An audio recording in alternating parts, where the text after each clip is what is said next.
Tuhan, puji Tuhan, minggu kemarin, sepanjang minggu saudara, bahkan dari 2 minggu yang lalu waktu kita merayakan Minggu Palem yang kemudian diwarnai dengan bom bunuh diri yang ada di Makassar saudara, tetapi kita tetap berdoa, kita tetap mengucapkan damai sejahtera, kasih dan pengampunan, karena kita diajar oleh Yesus di atas kayu salib. Dia berkata, Bapa ampunilah mereka sebab mereka tidak tahu apa yang mereka perbuat. Tapi terus kita merayakan pekan suci Paskah kita dari hari Senin, Selasa, Rabu, Kamis malam Getsemani kita, Jumat menerima perjamuan suci di saat Jumat Agung, lalu Sabtu kita merayakan ucapan syukur sukacita kita untuk HUT gereja dan sekaligus ucapan syukur untuk Jumat Agung dan Paskah. Lalu kemudian hari Minggunya kita sama-sama merayakan Paskah. Meskipun buat saudara-saudara kita yang ada di NTT, kemudian Paskah ini adalah Paskah air mata saudara-saudara, karena begitu besar bencana yang terjadi di pulau-pulau yang begitu indah sebetulnya NTT, tetapi tiba-tiba dihantam, ada yang banjir, ada yang siklon, dan ada segala macam, ada angin besar, dan sampai hari ini pemulihan terjadi. Kita doakan terus, kita dari gereja juga berbuat banyak untuk kawan-kawan di sana, bantu doa sehingga di mana ada kesusahan gereja harus hadir untuk memberi kekuatan, memberi support dan dukungan bahwa kami bersama. Betul kita nggak bisa buat lebih banyak lagi, tetapi at least we done our best. Kita lakukan yang terbaik yang kita bisa buat saudara, baik bantuan-bantuan maupun kita juga persiapkan genset, chainsaw, kita berikan kepada kawan-kawan di sana sehingga hal-hal yang baik bisa terus terjadi. Bantu doa terus supaya pemulihan NTT dan juga sebagian Lombok akan luar biasa dalam kasih karunia Tuhan yang luar biasa. Haleluya, puji Tuhan. Kita siapkan hati kita, pegang Alkitab kita di tangan kanan, angkat tinggi laut kepala, tanda kita mengakui Alkitab kita sebagai otoritas tertinggi dalam kehidupan iman kita. Kita mengucapkan bersama apa yang kita akui sebagai pengakuan iman kita. Sama-sama bilang sama saya sesuai dengan kesaksian Alkitab ini. Aku percaya Allahku Esa, Maha Kuasa dan Maha Besar. Aku percaya Yesus Kristus adalah Allah sendiri yang telah menjadi sama dengan manusia. Ialah juru selamat yang bertanggung jawab dan mengasihi aku. Aku percaya Roh Kudus adalah Roh Allah sendiri yang senantiasa menyertai dan membimbing kehidupanku. Aku percaya Alkitab ini adalah firman Allah yang akan senantiasa menjadikan hidupku kudus, berkemenangan, diberkati, penuh mujizat, dan selalu menjadi berkat. Amin. Great. Buka Alkitab kita sama-sama. Wow, saudara gue yang kasih dalam Tuhan, I'm so excited today. Saya begitu bersemangat hari ini karena saudara gue yang kasih dalam Tuhan, wow, kita akan mulai lagi serial khotbah yang baru. Dan hari ini cukup panjang. Maksud saya serial ini cukup panjang karena kita akan membahas 33 tanggung jawab gereja di akhir zaman, ya kan? Jadi gereja bukan hanya menerima berkat, gereja bukan hanya mengalami mujizat Tuhan, gereja bukan hanya hidup dalam karunia-karunia Allah, gereja bukan hanya perlu memancarkan buah-buah roh, tetapi ada tugas gereja yang paling utama di akhir zaman, dan itu akan kita bahas. 33 tugas gereja di akhir zaman, sehingga kita mengerti kalau Tuhan memberkati kita, Tuhan mengerjakan mujizat, Tuhan memberikan karunia, Tuhan menjawab doa-doa kita, Tuhan menjaga kita dengan pasukan malaikatnya, Tuhan mengutus Roh Kudusnya buat kita. Ada tugas. Sama-sama bilang, saya punya tugas.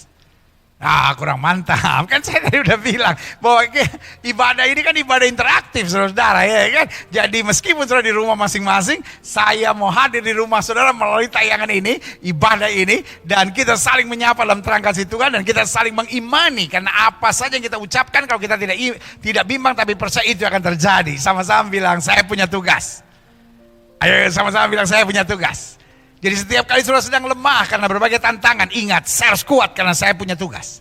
Tapi sebaliknya, ketika saudara begitu diberkati oleh Tuhan, ingat, berkat ini tidak boleh membuat saya terlena karena saya punya tugas. Amin. Waktu hidup saudara kayaknya gitu-gitu doang, ya kan? Imani diri sendiri saudara, saya punya tugas. Jadi saya nggak bisa terlena dengan segala kejenuhan, kebosanan. Saya harus breakthrough, saya harus buat terobosan untuk melakukan tugas tanggung jawab yang Tuhan sediakan buat hidup saya. Yang setuju sama saya katakan, saya punya tugas. Amin. Sekali lagi, saya punya tugas. Ada 33 tugas gereja minimal yang harus kita mengerti di akhir zaman. Dan salah satu tugas gereja di akhir zaman adalah menjadi satu. Maka sudah bilang, what it mean? Apa artinya tugas gereja di akhir zaman menjadi satu? Loh, saudara yang kasih dalam Tuhan, itu adalah doa Yesus. Jadikan mereka satu supaya dunia percaya. Ini menarik. Buka Alkitab kita sama-sama. Yohanes 17 ayat 15 sampai 23. Ini merupakan doa Yesus. Aku tidak meminta supaya engkau mengambil mereka dari dunia, tapi supaya engkau melindungi mereka daripada yang jahat. Berarti saudara yang kasih dalam Tuhan, yang jahat selalu ada. Alkitab berkata dengan tegas, ini merupakan doa Yesus sendiri. Doa Yesus berkata, aku tidak minta mereka diangkat keluar dari dunia ini, tetapi di tengah dunia yang jahat ini, lindungi. Sama-sama bilang sama saya terlindungi. Jadi saudara yang kasih dalam Tuhan, kalau hari-hari ini saudara menatap saya dan berkata, aduh pendeta, saya menghadapi hal-hal yang menakutkan, saya menghadapi hal-hal yang jahat. Ada orang memfitnah saya, ada orang yang mencurangi saya, ada orang yang membohongi saya, ada orang yang menusuk saya dari belakang. Jawaban saya sederhana, itulah dunia di mana kita ada, dan Yesus sudah naikkan doanya. Aku tidak minta mereka untuk dicabut dari dunia ini, tapi aku berdoa, lindungi mereka dari yang jahat. Sama-sama bilang sama saya terlindungi. Yes. Aku tidak meminta supaya engkau mengambil mereka dari dunia, tapi supaya engkau melindungi mereka daripada yang jahat. Mereka bukan dari dunia. Sama-sama bilang sama saya bukan berasal dari dunia ini. Karena kita sudah ditebus oleh darah Yesus. Amin. Sama seperti aku bukan dari dunia. Makanya istilah kekristenan adalah dilahirkan kembali.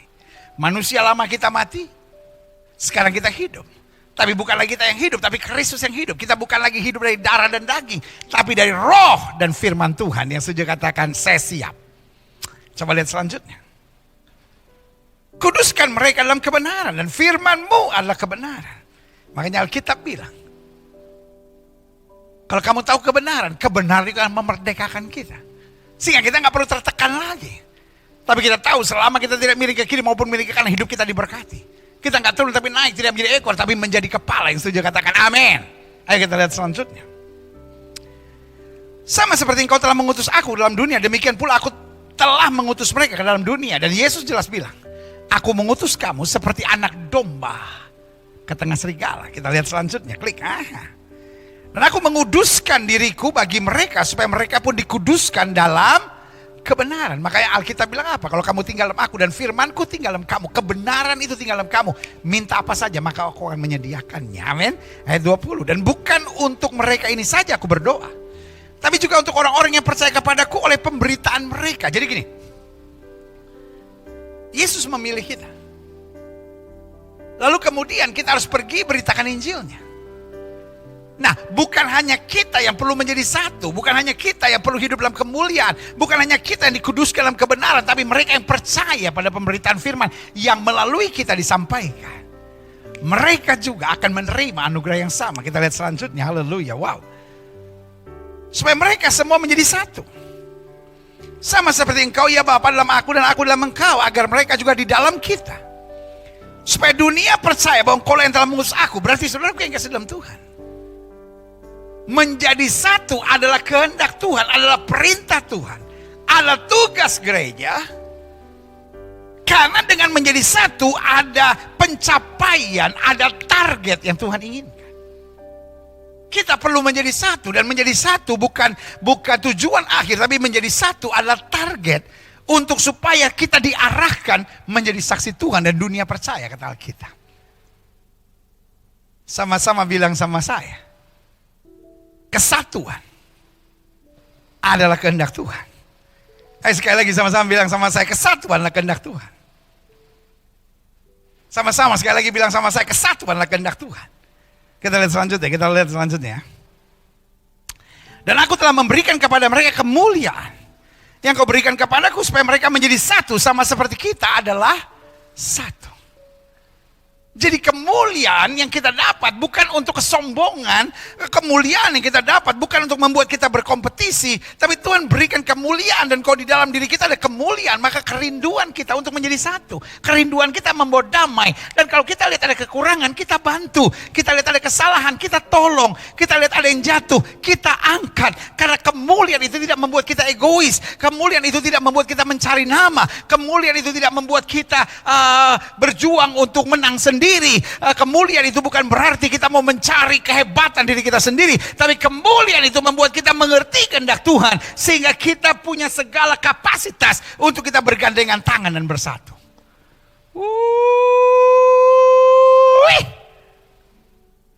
Amin. Hanya orang sombong, orang kekanak-kanakan, orang egois, orang yang mau cari nama sendiri yang susah bersatu. Mereka sibuk akan menyerang orang lain. Mereka sibuk menyesat-nyesatkan orang lain. Mereka sibuk menonjolkan diri, pandangannya, teologianya, kemampuannya sendiri, serta pelayanan sendiri lebih hebat daripada yang lain. Tuhan tidak cari yang lebih hebat. Tuhan tidak cari yang lebih jago. Tuhan tidak cari yang lebih terkenal. Tapi Tuhan cari yang mau bersatu dan menjadi saksi Tuhan. Amin. Ayo kita lihat selanjutnya. Aku dalam mereka dan kau dalam aku. Supaya mereka apa? Sempurna, bukan cuma belaga-belaga. Bukan hanya false unity. Bukan hanya kesatuan palsu.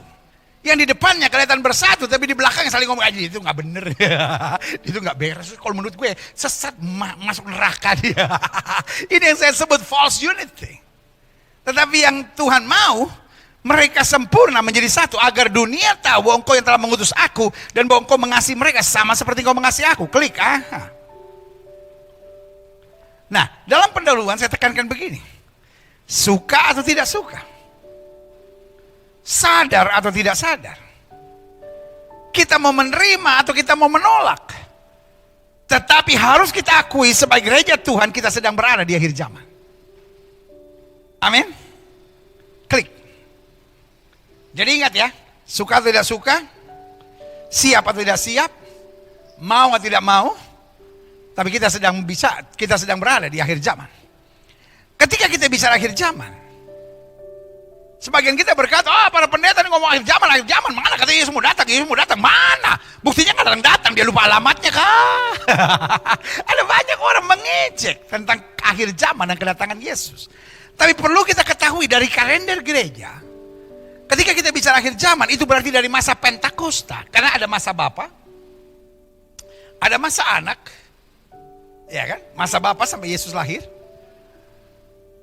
masa anak selama Yesus hidup, sampai dia naik ke sorga. Lalu kemudian masa Roh Kudus atau zaman akhir. Dan zaman akhir itu dari, ini yang saya catat, dari masa Pentakosta hingga masa Yesus datang kembali menjemput gerejanya. Sebagian berkata ada pengangkatan, sebagian tidak percaya pengangkatan, sebagian percaya pengangkatan nanti belakangan. Sebagian bilang sebelum masa kesusahan, sebagian lagi bilang di tengah kesusahan, sebagian lagi bilang di akhir kesusahan. Nah, saudara kasih dalam Tuhan, teologi cenderung penuh dengan perdebatan. Tapi kita nggak dipanggil untuk memenangkan perdebatan. Kita dipanggil untuk membawa damai dan menyatakan kasih Kristus. Jangan kita tertipu. Teologi yang bagus itu perlu. Tetapi pandangan akan selalu beragam. Tetapi saudara yang kasih dalam Tuhan, ada begitu banyak hal yang kita bersatu, itu yang harus kita jaga. Contoh, kita sama-sama harus bertobat sebab kerajaan surga sudah dekat. Kita harus hidup dalam kekudusan, itu jelas. Kita harus memberitakan Injil, itu jelas. Kita harus membangun rumah tangga dalam terang Kristus, itu jelas. Amin. Iya kan? Kita tidak boleh hidup dalam perzinahan, itu jelas. Kita harus mengampuni orang yang bersalah, jelas. Kita harus menjadi suami dengan satu istri, istri dengan satu suami, itu jelas. Allah benci perceraian, itu jelas, saudara. Jangan cari perbedaannya, tapi cari persamaannya. Dan dari persamaan itu baru kita bisa bangun kesatuan. Jangan bahas bahasa roh berkelahi. Bahas akhir zaman, berkelahi. Bahas apa lagi itu? Tepuk tangan, berkelahi. Bahas baptisan, berkelahi. Bapak bahas perpuluhan, berkelahi. Bahas tentang akhir zaman, apakah ini masa Roh Kudus atau Pentakosta ketiga atau Pentakosta terakhir atau Pentakosta apa lagi, berkelahi, saudara-saudara. Karena orang cuma mau cari perbedaan, ribut, cari perbedaan, ribut. Padahal kita begitu banyak kesamaan yang perlu kita satukan. Amin. Coba lihat. Makanya saya catat di sini, apa itu akhir zaman? Akhir zaman adalah masa dari kenaikan Kristus ke sorga, maksud saya dari masa pencurahan Roh Kudus, terus sampai kedatangan Yesus kedua kali. Bagaimana cara datangnya, masing-masing punya pandangannya. Tetapi saudaraku, itulah masa di mana yang saya sebut pencurahan, atau masa yang saya sebut sebagai akhir zaman. Klik.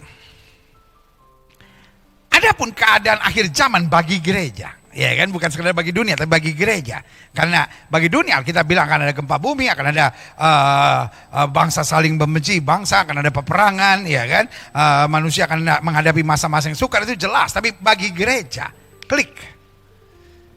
Yang pertama, Matius 3:12, apa itu akhir zaman? Alat penampi sudah di tangannya. Ia akan membersihkan tempat pengirikannya. Apa itu membersihkan tempat pengirikan? The church. Akhir zaman Tuhan sedang membersihkan gereja, membersihkan hamba-hamba Tuhan, dan mengumpulkan gandumnya ke dalam lumbung. Tetapi debu jerami yang mirip gandum tapi jerami itu akan dibakarnya dalam api yang tidak terpadamkan. Saudaraku yang kasih dalam Tuhan, di akhir zaman Tuhan sedang mengumpulkan gandumnya. Tuhan sedang memisahkan terang dari gelap. Tuhan sedang memisahkan domba dari kambing. Tuhan sedang memisahkan segala gandum dari lalang-lalangnya, dari jerami-jeraminya. Jelas? Jadi kalau saudara menatap saya dan bilang, kenapa ya hari-hari ini kok tantangan makin berat, pergumulan makin bertubi-tubi, situasi kok makin memanas, itu tandanya bahwa kita sedang ada di akhir zaman. Tuhan sedang membersihkan tempat pengirikannya, Tuhan sedang membersihkan gerejanya, Tuhan sedang membersihkan hamba-hamba Tuhan. Dan Alkitab dengan tegas berkata, kepada yang diberi banyak akan dituntut banyak. Yang kedua, kalau kita bicara akhir zaman, lihat Markus 13 ayat 13. Kamu akan dibenci semua orang oleh karena namaku. Tapi orang yang bertahan sampai ada kesudahannya, ia akan selamat. Jadi saudaraku yang kasih dalam Tuhan, di akhir zaman kita akan dibenci semua orang.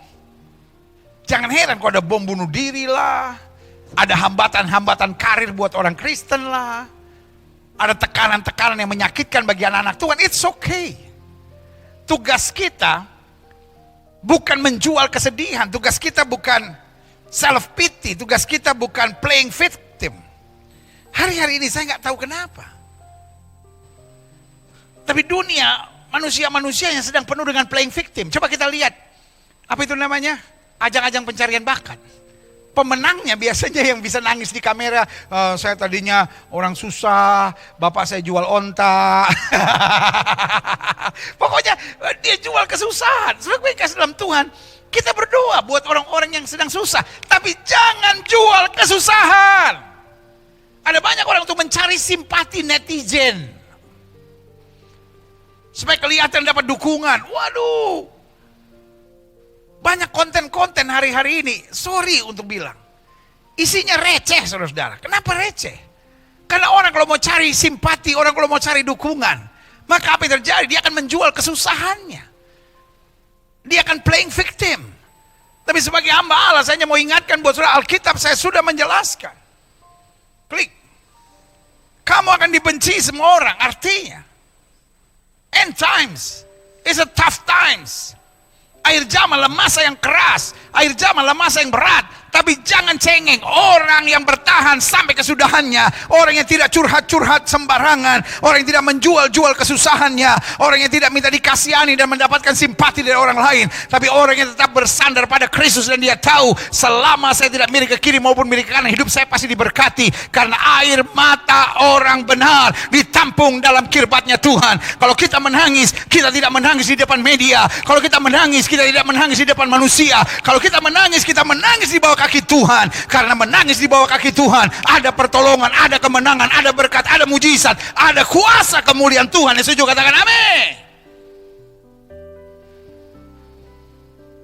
Kalau kita hanya menangis di media, awalnya mungkin kita dapat simpati, tapi kemudian kita jadi bahan tertawan orang.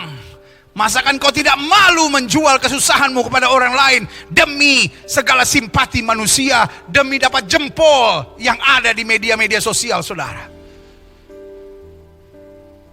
Sebagai hamba Allah saya mau ingatkan, anak Tuhan tidak bodoh. Anak Tuhan dia kalau menangis di kaki Tuhan, karena air mata orang benar ditampung dalam kirbatnya Tuhan yang sejuk katakan, saya siap. Amin. Selanjutnya, sama-sama bilang saya harus bertahan. Jadi ingat ya, yang pertama, akhir zamanlah masa di mana Tuhan membersihkan tempat pengirikan. Yang kedua, akhir zaman di mana kita akan dibenci, semua orang akan mencari-cari kesalahan kita.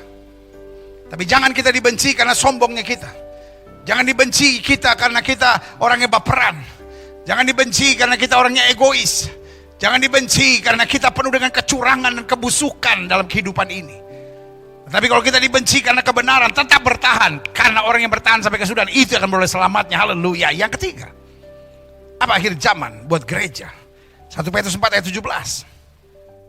Karena sekarang telah tiba saatnya penghakiman dimulai, dan pada rumah Allah sendiri yang harus pertama-tama dihakimi.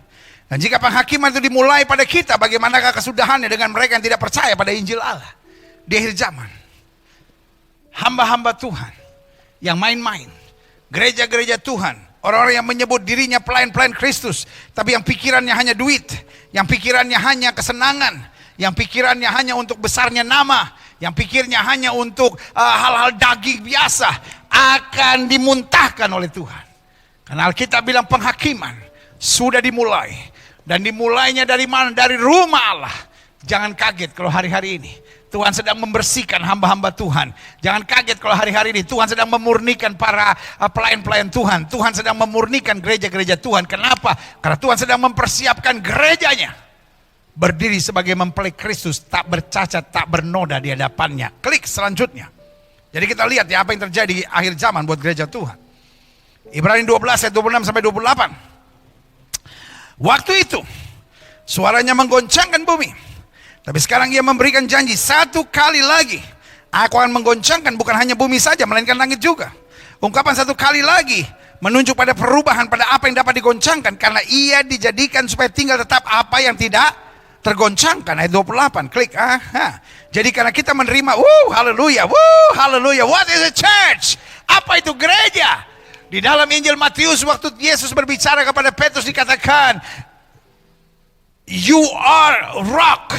Engkau adalah batu karang. Upon this rock I will build my church. Even gates of hell shall not prevail on it. Engkau adalah batu karang. Dan di atas batu karang ini aku akan membangun jemaatku. Pintu alam maut tidak dapat menggoncangkan. Dalam Ibrani dijelaskan di sini, jelas pada ayat yang ke-28. Kita menerima apa? Kerajaan yang tidak tergoncangkan karena dibangun di atas dasar batu karang. Haleluya. Malah kita mengucap syukur dan beribadah kepada Allah menurut cara yang berkenan kepada dengan hormat dan takut. With respect. Dengan hormat. Ini yang Tuhan sedang cari. Orang-orang yang melayani Tuhan dengan hormat. Dengan menjaga kekudusan, menjaga kebenaran, menjaga aturan-aturan firman. Karena dapat digoncangkan di akhir zaman, akan digoncangkan. Wow. Kesimpulan saya, akhir zaman itu serius, tapi asik. Setiap orang bisa punya kesimpulan masing-masing. Ada yang menyimpulkan akhir zaman itu keras. Ada yang menyimpulkan akhir zaman itu berat. Ada yang menyimpulkan akhir zaman itu penuh air mata. Tapi saya menyimpulkan akhir zaman itu serius, tapi juga asik. Kenapa serius? Karena kita gak bisa main-main. Kenapa serius? Karena kita gak bisa setengah-setengah. Kenapa serius? Karena kita gak bisa semaunya kita. Kenapa serius? Karena kita harus hidup berpadanan dengan Injil Kristus. Tapi kenapa asik? Karena kalau kita berpadanan dengan Injil Kristus, kita akan melihat kemenangan, kita akan melihat mujizat, kita akan melihat kedahsyatan Tuhan, kita akan melihat Allah menyatakan hal-hal yang luar biasa dalam hidup kita. Yang setuju katakan amin. Jadi jangan cuma lihat goncangannya, jangan cuma lihat pembersihannya, jangan cuma lihat tekanannya. Loh, kok kita main-mainnya disikat, saudara. Makanya it's serious, tapi asik.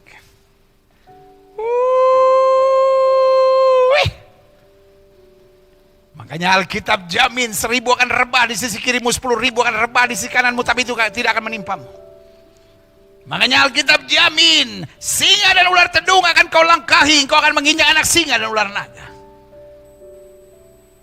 Makanya Alkitab jamin jalan yang berbelok-belok akan diratakan. Palang-palang besi akan dipatahkan. Pintu-pintu gerbang tembaga akan dihancurkan. Karena Tuhan yang berjalan di depan kita. Wuih, haleluya. Yeah. I'm so happy today. Yeah. Lihat selanjutnya. Wahyu 22 ayat 10 sampai 12. Lalu dia berkata kepadaku, jangan memeteraikan perkataan-perkataan nubuat dari kitab ini, sebab waktunya sudah dekat. Wah ini. Di akhir zaman buat gereja Tuhan akan jelas. Barang siapa yang berbuat jahat, biarlah terus berbuat jahat. Barang siapa yang cemar, biarlah terus cemar. Barang siapa yang benar, biarlah terus berbuat kebenaran. Barang siapa yang kudus, biarlah ia terus menguduskan dirinya. Ayat 12. Sesungguhnya aku datang segera dan aku membawa upahku untuk membalaskan pada setiap orang menurut perbuatan. Lihat. Akan ada pemisahan yang tambah jelas kata Alkitab. Yang kudus akan bertambah kudus. Tapi yang cemar akan bertambah cemar. Jangan heran kalau hari-hari ini orang pelayanan bisa berzina. Jangan heran hari-hari ini orang yang menyebut dirinya aktif di pelayanan tiba-tiba selingkuh. Orang yang menyebut dirinya pelayanan tiba-tiba kawin cerai dan merasa itu normal, wajar. Ya habis kalau udah nggak tahan mau diapain? Oh nggak apa-apa bercerai. Toh kan ada alasannya perzinahan. Hello. Allah benci perzinahan, itu jelas. Alkitab berkata, semua dosa dilakukan di luar tubuh, tapi dosa perzinahan adalah dosa yang dilakukan dalam tubuh. Sementara tubuh kita adalah bait Roh Kudus. Saya setuju. Perzinahan itu jahat. Tapi penyelesaian perzinahan bukanlah perceraian. Kenapa? Karena waktu kita janji nikah di altar yang suci, apa janji kita? Hanya maut yang bisa memisahkan. Saya tidak mau pakai ayat-ayat yang bilang boleh bercerai kecuali karena tidak boleh bercerai kecuali karena zina. Apapun penafsiranmu yang buat saya nggak ada dasarnya sama sekali. Tapi izinkan saya mengingatkan di mimbar yang suci, bolehkah engkau berjanji sesuatu tanpa engkau menggenapi? Engkau berjanji aku akan menerima Joni dalam keadaan susah maupun senang. Hanya maut yang bisa memisahkan. Aku berjanji untuk menerima Astrid dalam keadaan suka maupun senang. Hanya maut yang dapat memisahkan. Tetapi kenapa setelah ada masalah dalam rumah tangga kau berkata dia berzina, saya mau bercerai dalam nama Yesus? Saya mau bilang kau hanya ular yang pandai pemutar-putar ke atas. Sekarang saya mau tantang saudara. Kalau memang kau bilang engkau setuju orang boleh bercerai karena berzina, mari ganti janji nikah saudara itu. Hanya maut dan perceraian yang akan memisahkan kita, itu baru keren kalau sudah berani. Tapi kalau sudah melakukannya itu bukan berani, ngaco lu. Karena pada dasarnya Allah benci perceraian.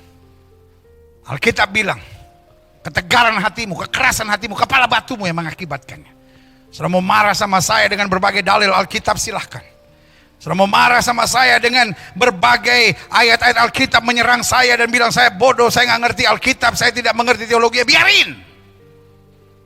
Tapi saya berpegang pada dua hal prinsip dalam hidup saya. Yang pertama, Allah benci perceraian. Perceraian bukan dan tidak akan pernah menjadi jalan keluar. Dan yang kedua, saya mengerti Allah anti segala bentuk perzinahan. Bukan hanya perzinahan perbuatan, tapi perzinahan dalam hati, perzinahan dalam pikiran. Semuanya harus kita lepaskan dalam hidup kita. Jangan berkata, oh pendeta ini anti perceraian karena dia mengizinkan perzinahan. Busuk mulutmu. Sembarang kau ngomong. Kau hanya mencari pembenaran buat dirimu sendiri. Tapi sebagai hamba Allah, jujur saya bilang, saya sangat kecewa. Kalau ada pengajaran-pengajaran yang berkata boleh bercerai asal berzina. Ukuran berzinanya apa? Pegang-pegangan, pandang-pandangan, nyimpen di hati, cet-cetan, atau harus masuk kamar dan melakukan perbuatan. Buktinya mana? Saya tidak berbuat. Saudaraku yang kasih dalam Tuhan, perzinahan ditentang oleh Alkitab, jelas. Tapi Allah juga benci perceraian. Mari kita jujur sama diri kita. Kita berjanji di gereja, hanya maut yang bisa memisahkan kita. Nanti malaikat tanya, Ade, kau berjanji di gereja bilang hanya maut kah? Ya tapi kan ini bercerai. Stop. Kau mau bercerai silahkan. Gak usah pakai ayat-ayat untuk membenarkan dirimu sendiri. Kau mau bercerai, kau tahu itu salah. Dan karena kesalahanmu kau mau tutup-tutupi dengan ayat-ayat, dengan pandangan ahli ini, pandangan ahli ini, lalu penafsiran ini, bahasa aslinya, bahasa Jawanya, bahasa Honggarinya, bahasa Polandianya, silahkan. Saya hanya seorang hamba Tuhan sederhana. Tidak hebat dalam berteologi. Tapi saya hanya berusaha melakukan segala sesuatu yang berdasarkan firman Tuhan. Kalau saudara mau bercerai dan percaya bercerai boleh, silahkan. Tetapi saya berpegang teguh pada firman Tuhan. Dan saya yakin ini bukan pengajaran yang sesat. Saya yakin, saudara mau sesat-sesatkan saya silahkan. Tapi saya mau katakan, kalau saya mengajar orang jelas Allah benci perceraian. Dan saya juga mengajar jelas Allah tidak suka perbuatan-perbuatan zina. Orang-orang berzina harus bertobat. Karena Tuhan mencari mempelai Kristus yang tak bercacat dan tak bernoda. Jelas? Saya harap demikian. Di akhir zaman ini kita lihat. Cirinya gereja Tuhan yang kudus akan bertambah kudus. Yang cemar akan bertambah cemar. Yang fokus pada Kristus akan tetap fokus pada Kristus. Yang fokus pada kesalahan hamba-hamba Tuhan lain akan fokus tetap pada kesalahan hamba-hamba Tuhan lain. Yang fokus menyenangkan hati Tuhan akan fokus menyenangkan hati Tuhan. Yang fokus pada harta, kesenangan, kenikmatan daging akan fokus pada harta, kesenangan, kenikmatan daging. Dan mengerikan, banyak orang memakai nama Tuhan hanya untuk keuntungan pribadinya sendiri. Itu jahat di mata Tuhan. Alkitab bilang akan datang waktu di mana Kristus datang untuk membawa upah. Berarti mahkota bagi yang setia, tapi hukuman kekal bagi yang hidup seenaknya dan semaunya. This is a good timing to go back to Jesus. Ini waktu yang tepat untuk kembali kepada Yesus. Banyak orang kembali kepada pelayanan tapi tidak kembali kepada Kristus. Tapi waktu kita kembali kepada Kristus, otomatis kita punya hati yang mau melayani dan tetap melayani. Yang sejak katakan saya siap. Selanjutnya klik. Adapun yang dapat kita rasakan untuk menyerang gereja di akhir zaman. Saya pelajari iblis bekerja dengan beberapa hal. Satu, dengan roh adu domba. Dalam rumah tangga, dalam pergaulan, dalam pelayanan, dalam gereja. Bahkan di tengah bangsa negara, di tengah dunia politik. Hari-hari ini roh adu domba ada di mana-mana. Sebagai hamba Allah saya hanya mau ingatkan. Tugas kita bawa damai. Kalau di antara kita mulai melihat, wah ini ada roh adu domba. Patahkan dalam nama Yesus, patahkan dalam nama Yesus. Karena setan gak suka gereja Tuhan bersatu. Setan gak suka lihat rumah tangga bersatu.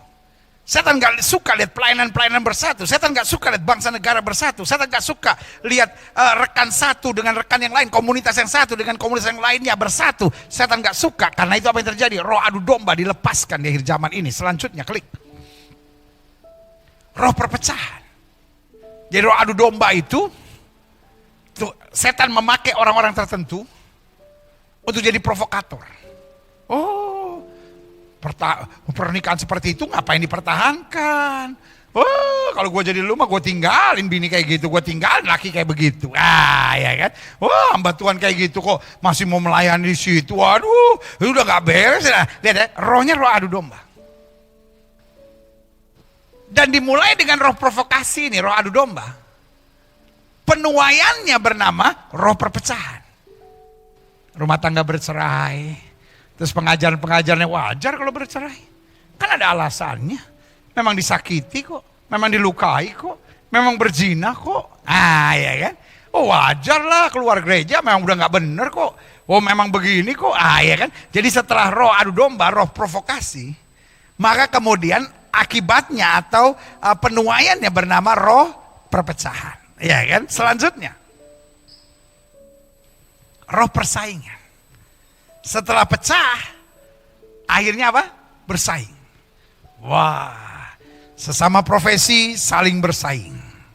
Dan kalau ada persaingan, ujung-ujungnya ada apa? Menghalalkan segala cara. Karena persaingan yang disertai dengan egoisme. Lihat ya. Pada dasarnya persaingan normal saja kalau memang kita berjuang.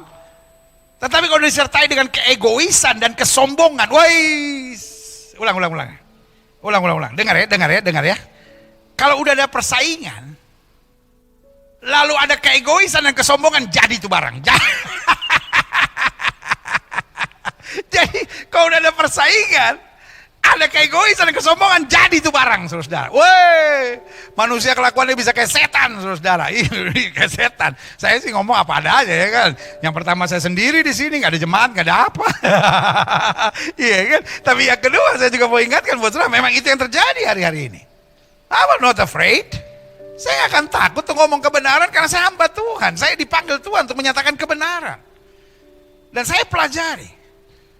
Sesama dokter, sesama arsitek, sesama pengacara misalnya, sesama hamba-hamba Tuhan, sesama bisnismen, sesama pengusaha, sesama anak muda yang berjuang untuk sesuatu. Waduh, dunia persaingan di kantor-kantor, dunia persaingan di usaha-usaha, dunia persaingan di dunia profesi hari-hari ini sangat menakutkan dan mengerikan. Manusia kelakuannya bisa kayak setan, saudara. Kenapa? Karena memang rohnya sedang dilepas. Yang pertama, roh adu domba, provokasi. Akibatnya, kemudian perpecahan. Perpecahan, akhirnya ada yang merasa menang dan ada yang merasa kalah. Lalu kemudian, akibat selanjutnya adalah persaingan. Nah ketika persaingan ditambah dengan keegoisan, kesombongan, itu yang saya bilang, jadi itu barang, hancur saudara. Kita lihat selanjutnya. Timbul akhirnya adalah roh kebencian. Waduh. Ya kan? Pertanyaan saya yang kayak gini bisa masuk surga gak? Kerjaannya provokasi, perpecahan, persaingan, dan akhirnya benci. Ada orang yang benci sekali sama ajaran karismatik misalnya. Pokoknya karismatik ngomong apapun disikat. Ada yang benci sekali sama Katolik sehingga dianggap Katolik itu benih-benihnya antikris, jahat sekali saudara. Ada orang yang benci sekali dengan aliran-aliran misalnya kayak Protestan. Apa itu? Protestan. Aduh. Ada yang benci sekali sama aliran-aliran Baptis misalnya. Aliran-aliran Oikumene, aliran-aliran Injili. Folks. Di sorga apakah ada orang Katolik? Banyak. Di sorga apakah ada orang karismatik? Banyak. Di sorga apakah nanti ada orang Protestan? Banyak. Di sorga nanti apakah ada orang Pantekosta? Banyak. Di sorga nanti apakah ada orang Baptis? Banyak. Kalau kita di sini udah benci. Pak di sorga kita lihat orang karismatik, Tuhan, saya ke neraka aja deh, saya nggak seneng lihat dia. Lihat ada. Ngaco nggak tuh saudara-saudara? Kalau hati kita penuh kebencian, saya nggak percaya saudara udah bertobat sungguh-sungguh. Karena ciri orang bertobat adalah dia membawa damai. Dia bisa menerima perbedaan, dia hidup dengan kasih, dia saling bergandengan tangan, dan dia secara dewasa menghadapi hal-hal yang kelihatannya tidak sama, saudara. Tetapi dengan roh yang tetap mau bersatu dan tetap mau jadi berkat. Jadi ingat ya, ini yang harus kita jaga di akhir zaman. Gereja-gereja kita, keluarga kita, lingkungan kita, komunitas kita, ada 4 hal ini. Yang pertama tadi saya bilang apa? Roh adu domba. Yang kedua roh perpecahan, yang ketiga roh persaingan, dan yang keempat roh kebencian. Klik. Karena iblis gentar jika gereja Tuhan bersatu. Jadi iblis lakukan segala upaya. Tujuannya satu. Supaya gereja Tuhan, supaya tubuh Kristus gak bisa bersatu. Jadi tugas gereja di akhir zaman, whatever the price might be, tegakkan unity. Amin. Buat saya, apa artinya engkau mengabarkan Injil, tapi kalau hatimu penuh dengan persaingan dan kebencian? Apa artinya engkau berkata Yesus adalah Tuhan dan Raja? Tapi kau membenci saudaramu sendiri. Kau hidup dalam perpecahan. Kau hidup dalam persaingan. Kau hidup dengan domba. Ini waktunya gereja Tuhan akan menghadap tahta Kristus. At any cost. Fight for unity. Sekali lagi I declare. At any cost. Let's fight for unity. Mari kita berjuang untuk bersatu. Mari kita berjuang menegakkan kesatuan. Hanya dengan kesatuan, kata Yesus dalam doanya, kita akan menjadi saksi Kristus. Haleluya. Tahukah saudara, banyak orang enak lihat orang Kristen. Banyak orang enak lihat hamba-hamba Tuhan. Banyak orang enak lihat gereja. Kenapa? Karena dia ngomong tentang keselamatan, sementara dia ribut satu sama lainnya. Ada yang coba menginjil. Wah, ini kan Yesus kita begini-begini. Lu aja sama orang Kristen Tritunggal masih pada ribut. Udah deh, ribut dulu di sana deh, baru nanti kabarkan Injil ke kita. Tahukah saudara? Banyak orang tidak pernah akan bisa menerima Yesus Kristus Tuhan. Kenapa? Karena gereja Tuhan sedang sibuk sama berantemnya itu. Mau coba menyatukan doktrin. Tuhan gak suruh kita jadi uniform. Tuhan gak suruh kita jadi seragam. Tuhan suruh kita bersatu.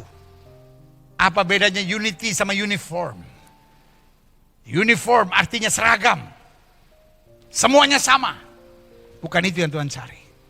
Di tengah perbedaan, saling menghargai, saling menghormati, saling membangun, saling bergandengan tangan. Untuk satu nama di atas segala nama, Yesus Kristus Tuhan. Yang setuju katakan haleluya. Yeah. Selanjutnya saya pelajari. Klik. Mari belajar dari penglihatan Yeskiel. Apa yang kita belajar dari Yeskiel? Klik. Yeskiel 37 sampai 10. Lalu kekuasaan Tuhan meliputi aku dan ia membawa aku keluar dengan perantaraan rohnya dan menempatkan aku di tengah-tengah lembah.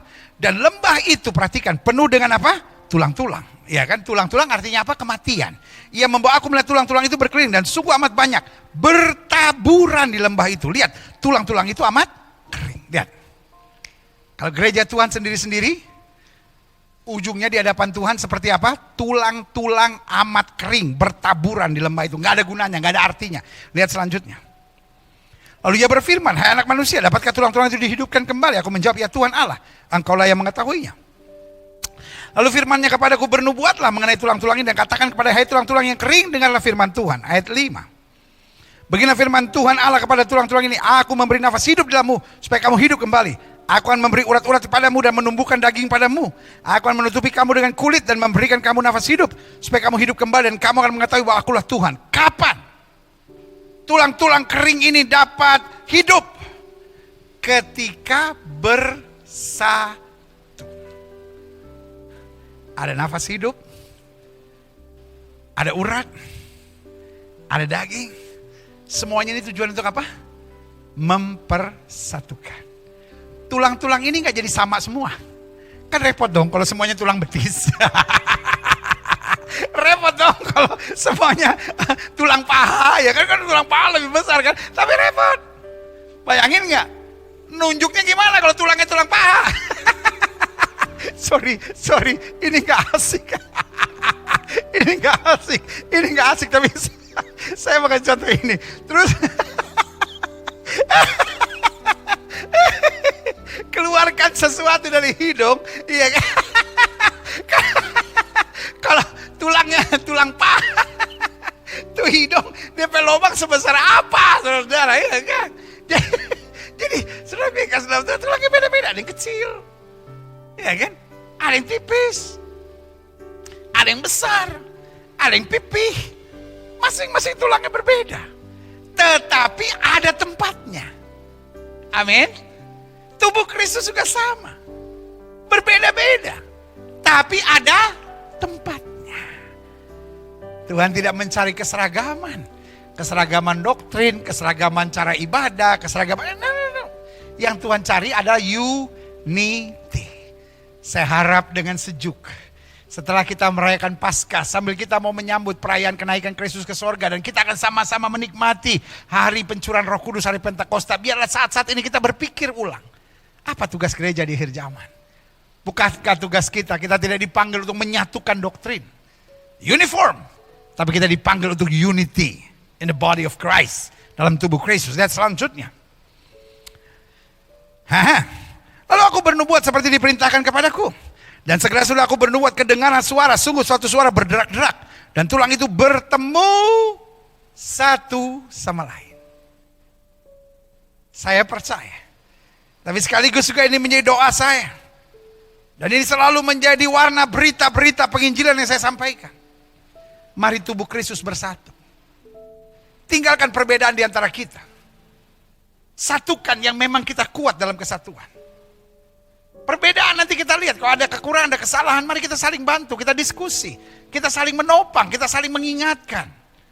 Tapi yang pasti kesatuan-kesatuan yang ada pada kita, kita kuatkan sehingga tubuh Kristus jelas, saudara. Kita lihat selanjutnya, Tulang-tulang itu bertemu satu sama lain. Sedang aku mengamat-ngamati, lihat ya, ketika mulai satu, urat ada, daging tumbuh, kulit menutupinya, tetapi mereka belum bernafas. Jadi untuk kesatuan membutuhkan proses. Dan kesatuan itu bukan bertumpuk-tumpuk.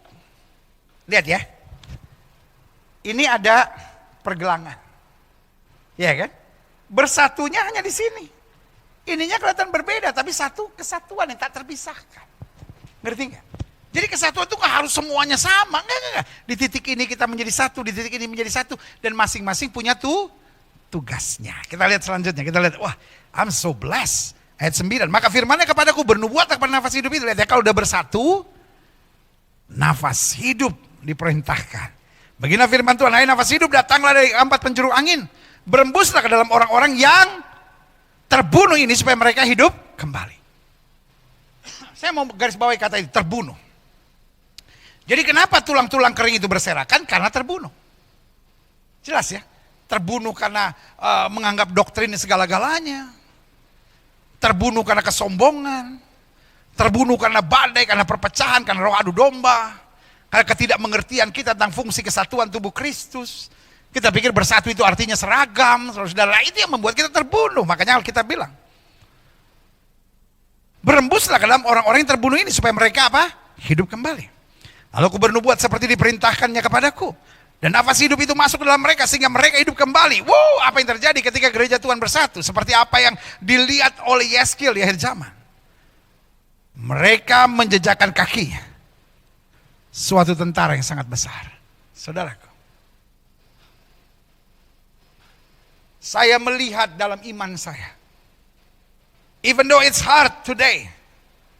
Tapi saya khawatir terus-menerus kita diizinkan menghadapi bom bunuh diri, menghadapi tekanan, menghadapi hal-hal yang menyakitkan sampai no other choice for us. Kita harus bersatu, tapi saudaraku, kalau kita boleh memilih, jangan tunggu sampai kita dihancurin sehancur-hancurnya dulu baru kita mau bersatu.